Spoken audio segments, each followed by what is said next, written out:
Balita alas 4. Balita alas 4. Balita alas 4. Balita alas 4. Balita alas 4. Magandang hapon, oras natin sa buong Pilipinas. 6 na minuto na makalipas ang ikapat ng hapon. Narito na Balita alas 4. At narito naman ang inyong tagapagbalita, Tolitz Rapido Laurenio. At sa ulo ng ating mga balita, rollback naman sa presyo ng petrolyo, asahan ngayong linggo. Stay at home sa publiko, ayon naman sa PNP spokesperson Mayol. Walang Pinoy sa mga casualty sa pag-atake naman sa may Paris, ayon naman sa DFA. Foreigners na sasali sa kilos protesta sa APEC, huhulihin ng PNP. Chile President Michelle Bachelet dumating na sa Pilipinas. APEC Leaders Summit Security, okay na, ani Gasmin. France nagpasalamat naman sa Pilipinas sa pakikiramay at suporta. Samantala para sa ating balitang sports, Ronda Rousey dinala sa ospital matapos ang kanyang brutal knockout. Samantala, Meralco Bulls winless pa rin matapos matalo naman sa Barangco Bulls sa score na 108-106. Samantala para sa ating police report, 16 na dalagita naman nabibili lamang sa tindahan hinalay sa Quezon. 36 na taong gulang na lalaki patay matapos gilitan sa leeg ng kanyang border. Yan ang mga ulo ng ating mga balita para naman sa ating balitang alas 4. Tunghayan, halina't sabay-sabay nating tunghayan ang mga detalye at ng kawing-kawing at langkay-langkay ng mga balita. Ngayon sa ating balitang alas 4. Balita alas 4. Balita alas 4. Balita alas 4. Labis naman ang pasasalamat ng bansang France sa suporta at pakikiramay ng Pilipinas kasunod sa pag-atake sa Paris na kinamatay ng 129 na katao at ikinasugat naman ng 352. Napagalamang 79 sa mga sugatan ang nasa kritikal pa ring kondisyon. Inihayag ngayon ng French Embassy na ang buong France ay naantig sa taus-pusong pakikiramay ng mga Pilipino sa pangunguna ni Pangulong Noynoy Aquino. Kasunod dito, tiniyak ng France na patuloy nilang susuportahan ang kampanya kontra terorismo at pagsulong sa karapatang pantao at sa demokrasya. Balita alas 4. Balita alas 4. Balita alas 4. Sa iwalay na balita, aarestuhin ang sinumang foreigner na sasali sa mga kilos protesta sa kasagsagan naman ng Asia Pacific Economic Cooperation o APEC Leaders Summit sa susunod na linggo. The Philippine National Police Directorate for Operations Director Jonathan Ferdinand Maino, dapat sumunod ang lahat ng mga dayuhan sa mga batas. Dagdag pa ni Maino, kanilang aarestuhin ang mga dayuhan na lalabag sa batas na nagbabawal sa kanila na sumali sa anumang kilos protesta. Balita alas 4. Balita alas 4. Balita alas 4. Good news! Posibleng magpatupad ng rollback anumang araw ngayong linggo ang mga kumpanya na langis. Maglalaro sa 0.35 hanggang 0.45 ang rollback naman sa gasolina, habang 0.40 hanggang 0.50 naman ang bawas sa presyo ng diesel. Ang kerosene ay may 0.45 hanggang 0.50 na rollback. Ang price rollback sa presyo ng petrolyo ay bunsod ng paggalaw ng presyo naman doon sa world market. Balita alas 4. Balita alas 4. Balita alas 4. Sa iwalay na balita naman, ni minungkay kahapon ni Senador Gregorio Hunasan na isama sa agenda ng Asia-Pacific Economic Cooperation ang naganap na pag-atake ng mga terorista sa Paris, France na ikinasawi ng mahigit 120 katao noong Biyernes. Sinabi ni Honasan na mahalagang pag-usapan na ng mga leader ng mundo ang banta ng terorismo bunsod ng naganap na pamamaslang doon sa Paris at hindi lang pag-ibayo sa seguridad sa APEC. Sinabi pa ni Honasan na dapat isama naman sa formal na agenda ng APEC ang naganap na pag-atake ng mga terorista sa Paris bilang fundamental na basihan ng pagtutulungang pangkabuhayan sa Asia-Pacific at sa lahat ng malayang demokrasya. Kasabay nito, nanawagan naman ang ilang kongresista sa publiko na tumulong at maging alerto para malabanan ang terorismo sa mga araw na gaganapin ng APEC Summit. Ayon kina Magdalo Party List Representative Ashley Asedilio at Antipolo Representative Romeo Acop na mismong ang publiko ang dapat tumulong at mag-ingat para sa mga sarili at sa pamilya kasunod na rin ng pag-atake ng ISIS sa Paris na nag-iwan ng humigit kumulang 120 kataong nasawi. Payo ng mga kongresista, sunding mabuti ng mamamayan ang mga utos ng gobyerno dahil ito ay para na rin sa kanilang kaligtasan. Idinagdag ni Acop na hindi dapat maging kampante lalo na ang otoridad at sa halip ay palakasin pa ang intelligence operation aspect sa mga susunod na araw upang matiyak na walang banta ng pag-atake ng terorista dito sa bansa. Balita alas 4. Balita alas 4. Balita alas 4. Samantala naman, kaugnay pa rin sa balita mula sa Paris, France, karamihan naman sa mga namatay ay ang mga dumalo sa isang rock concert at mga nanonood sa isang football game sa National Stadium. Sumugod ang mga lalaki may dalang AK-47 sa Bataclan Concert Hall sa silangang bahagi ng Paris at pinagbabaril ang daan-daang nanonood ng concert. Ayon sa pulisya, humigit kumulang 120 namatay sa sunod-sunod na pamamaril at pagpapasabog sa iba't ibang bahagi naman ng Paris. Matatandaan nakaranas din ng pag-atake ang bansa noong Enero nang sinugod ng 2 armadong lalaki ang opisina ni Charlie Hebdo. 12 katao kabilang ang 8 cartoonist at manunulat at 2 pulis ang namatay sa naturang pag-atake. Ayon sa mga nakasaksi, sumisigaw ng Allahu Akbar o God is the greatest ng mga armadong lalaki at sinisisi ang military intervention ng France sa Syria habang pinapaulanan ng bala mga manunood. Sa concert naman ng Amerikanong bandang Eagles of Death Metal. 4 na armadong lalaki ang napatay nang sumugod ng mga pulis sa Bataclan na 200 metro lamang ang layo sa dating opisina ni Charlie Hebdo.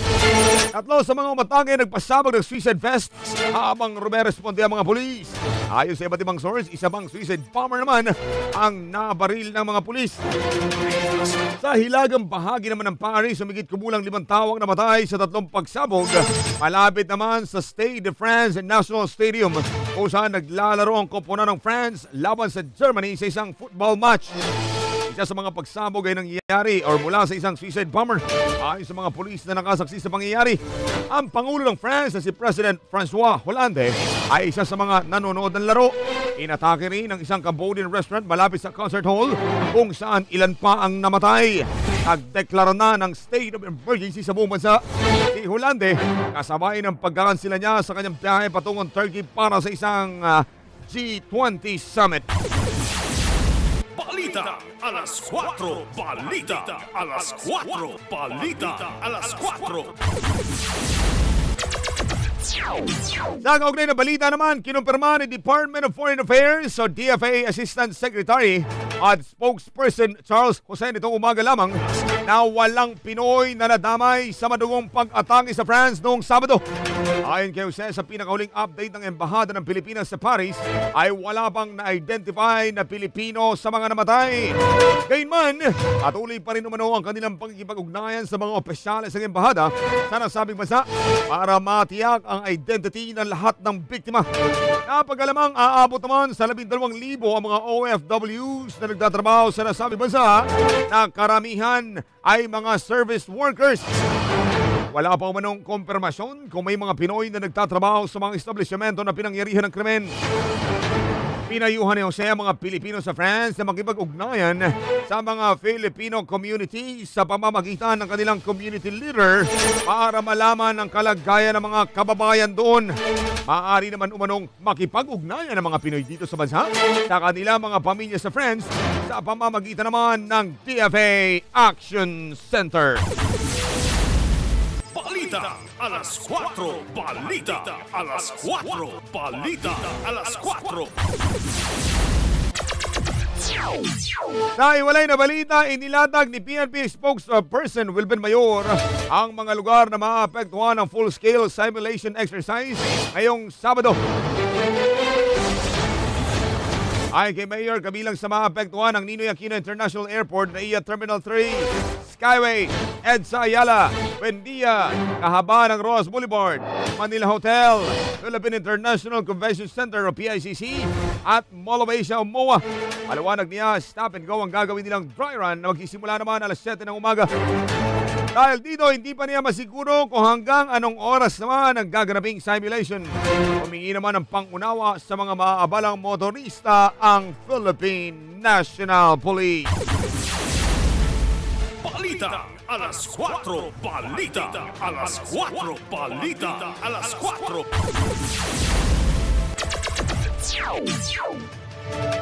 Balita alas 4. Sa iwalay na balita, pistula namang ghost town ang mga kilalang lugar sa Paris, France. Matapos sa nangyaring pang-atake doon ay kinasawi ng 129 at kinasugat naman ng mahigit na 300 katao. Ayon kay Madam Marlene Almonte, isang Filipino-French citizen na mula sa bayan ng Mangaldan, Pangasinan, kung dati umano ay siksikan ng tao sa pagbili sa mga supermarket, ngayon ay kakaunti o halos mabibilang na lamang. Kaunti na rin ang mga taong dumadayo sa ilang tourist spots. Matapos ang pag-aatake, hindi nagbukas ang ilang mga business establishments doon dahil na rin sa takot. Nabatid na mas hinigpitan ng gobyerno ng France ang seguridad doon sa kanilang bansa kung saan nagpakalat na sila ng militar sa mga lugar na karaniwang pinupuntahan naman ng mga tao. Maliban dito, lahat ng mga dumaraan sa tollgate ay kakapkapan at tinitingnan ang kanilang mga bago pa masigurong wala silang anumang kontrabadong dala. Napag-alaman na 5 pagsabog ang naganap sa Paris na magkakahiwalay na lugar na inatake ng militanteng grupo. Balita alas 4. Balita alas 4. Balita alas 4. Una mga detalye ng ating mga balita. Susunod pa ang langkay-langkay at gawin-gawin ng mga detalye makalipas na ang ilang mga paalala.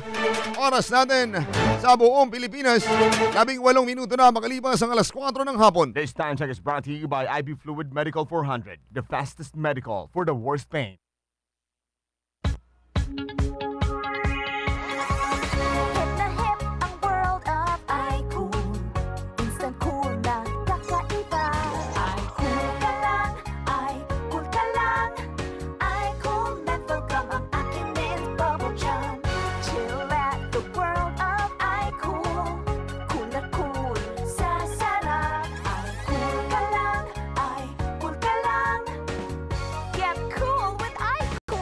Enjoy a different kind of cool with iCool. Cool na cool habang inuunguya. Cool na cool habang ikaw ay nagsasalita. iCool Menthol Gum. Minty, gummy, long-lasting nguya. Long-lasting cool. iCool Mentholated Gum and iCool Cherry Mint Gum. Mabuting paalala mula sa SSS. Layunin ng SSS na mga benepisyo ay agad na ibibigay sa panahon ng pangangailangan. Bilang miyembro, siguruhing kontribusyon ay laging sapat at on time. Mga loan ay mga pribilehiyong napakinabangan. Maayos na pagbayad nito ay pagsigurong sa muling pangangailangan, ito ay agarang maaasahan. Mabuting paalala po muli, siguruhing nasa ayos ang ating SSS membership upang benepisyo at pribilehyo ay hindi naaabala. Ikaw ba ay nakikinig sa DZRJ 810 araw-araw? Pwes, eto na ang isang pasasalamat namin sa inyo. Mag-text sa inyong greetings sa mensahe sa 0917-798-8910. Huwag kalimutang ilagay ang inyong buong pangalan, address, at magkaroon ng chance manalo ng isang brand new Nextbook Android tablet. Makinig at manalo mula sa himpilan ng bawat Pilipino. Handog sa inyo ng 8 Tri Media Broadcasting Corporation. DZRJ 810 at 8 Trimedia Broadcasting Networks. Ang himpilan ng bawat Pilipino. Mga pinakahuling kaganapan sa maghapon, mga nagbabagong impormasyon. Alamin, pangungunahan ng inyong tagapaghatid balita, Tolitz Laurenio. Balita, alas 4. Ihahatid ni Tolitz Laurenio, Lunes hanggang Biyernes. Alas 4 hanggang alas 4:30 ng hapon, dito sa DZRJ 810. Hatid sa inyo ng 8 Trimedia Broadcasting Network. Alas 4 na, sa pagtatapos ng araw, narito na ang mga nakalap na maiinit at rumaragasang balita sa loob at labas ng bansa mula sa silid pambalitaan ng DZRJ 810 at 8 Trimedia Broadcasting Network. Narito si Rapido Tolitz Laurenio, ang inyong tagapagbalita. Balita alas 4. Balita alas 4. Balita alas 4. Balita alas 4. Balita alas 4. Balita alas 4. Balita alas 4. Oras natin sa buong Pilipinas, 21 minuto na makalipas ang ika-4 ng hapon. Balik tayo sa ating mga detalye para sa ating balitang alas 4. Aabot naman sa 8 bilyon ang utang ng gobyerno sa mga retiradong pulis. Ayon kay retired Police Chief Superintendent Allen Evasco, Vice President for Mindanao ng Philippine National Police Retirees Association. Sa panayam, sinabi ni Evasco na 26 na buwan ang hindi ibinibigay ang retirement pay ng nasa 20,000 pulis na nagretiro ika-30 ng Hunyo 2009 o mas maaga pa. Ito ay dahil lumano sa kawalan ng budget. Bukod pa rito, ikinababahalaan nila ang bagong patakaran ni Budget Secretary Florencio Abad na hindi nakasama mga retiradong pulis sa aumento para sa mga aktibong pulis. Labag niya ito sa umiiral ng pambansang batas bilang 8551 o ang Philippine National Police Reform and Reorganization Act of 1998 na nagsasabing dapat kapag may aumento ang mga aktibo pa sa serbisyo, may aumento rin ang mga retirado na. Dagdag pa ni Basco, hindi sila nakonsulta bago isulat ang bagong panukala. Balita alas 4. Balita alas 4. Balita alas 4. Samantala, Department of Labor and Employment nilinaw ang tamang pasweldo sa kasagsagan naman ng APEC Summit. Diniklara kasing special non-working holiday ang nasabi mga petsa dahil sa Asia Pacific Economic Cooperation o APEC Leaders Summit. Sa inilabas na advisory, nilinaw ni Baldos na uubra pa rin ang no work, no pay scheme sa naturang mga araw. Kaya kung hindi pumasok ang empleyado, wala itong matatanggap na bayad para sa mga araw na iyon. Ito'y maliban na lamang kung mayroong partikular na polisiya at kasunduan ng kumpanya sa mga empleyado nito kaugnay dito. Kung magtatrabaho naman ang mga empleyado sa mga itinakdang holidays, makakatanggap sila ng karagdagang 30% ng kabuuang bayad sa kanya sa unang 8 oras ng kanyang trabaho para sa araw na iyon. Samantala naman, kung sosobra naman sa 8 oras ang kanilang trabaho, may dagdag pa silang matatanggap na 30% ng kanilang holiday pay rate. Kapag naman nataong rest day ng empleyado ang naturang araw at pinapasok siya bukod sa 30% ng karagdagang bayad sa kanya dahil holiday, ay makakakuha pa dapat siya ng 50% na dagdag sa kanyang arawang sahod. Agugunitang idiniklara ng Malacanang na special non-working holiday para sa mga nasa pribadong sektor sa National Capital Region ng November 18 to 19 at mula November 17 hanggang 20 naman para sa mga paaralan upang mabawasan ang trapiko sa Metro Manila. Balita alas 4. Balita alas 4. Balita alas 4. Sa iba ba mga balita, kontento mano si Defense Secretary Volter Gasmin sa security preparations ng mga organizers sa APEC Leaders Summit. Agugunitang agad pinatawag ng Pangulong Noynoy Aquino ang Cabinet Security Cluster noong Sabado matapos ang serye ng pag-atake ng terorista sa Paris, France. Dito, iniutos ng Pangulong Aquino ang paghihigpit sa seguridad sa pagdarausan ng APEC meetings ngayong linggo. Sinabi ni Gasmin sa kanyang assessment na wala siya nakikitang problema at all set ang mga security measures para hindi malusutan. Ay kay Gasmin sa kabila nito, patuloy ang gagawing last-minute inspection